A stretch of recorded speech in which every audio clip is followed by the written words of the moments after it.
What really excites me is we're back to building big things in America again. We are innovative, we're creative, we're entrepreneurial, we're industrious, we're used to building things, we're used to figuring things out. All these communities are rich with talent that know how to build things and know how to get things done. And as America celebrates this historic America250 moment, the exciting thing is we're entering a nuclear renaissance, or maybe it's a nuclear rebirth, or whatever you want to tag it.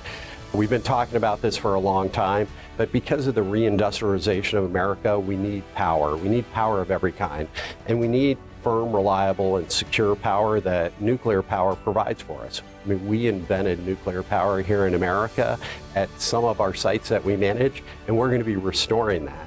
But you can't have nuclear power without a nuclear fuel cycle. So we need to restore our uranium enrichment here to provide the fuel. We're doing that at places like Portsmouth and Paducah. There's private companies that are standing up uranium enrichment like Orano and Oak Ridge. They're going to be making a $5 billion investment. And then, once we have these new reactors deployed on our sites, the next thing we need to solve is what do we do with the used nuclear fuel? Well, it's used because it can be recycled into new fuel, and that's exactly what we're doing. And we can take a lot of our defense nuclear materials and use fuel that we used in test reactors and also reprocess that. And that's exactly what we're doing in Savannah River. So we're standing up H Canyon and taking that used nuclear fuel and creating HALEU, high assay, low enriched uranium, which is used for advanced reactors. So these are the American energy hubs, where we're restoring power to these sites that are enabling all kinds of economic development and prosperity and lifting up the middle class with good, high-paying jobs.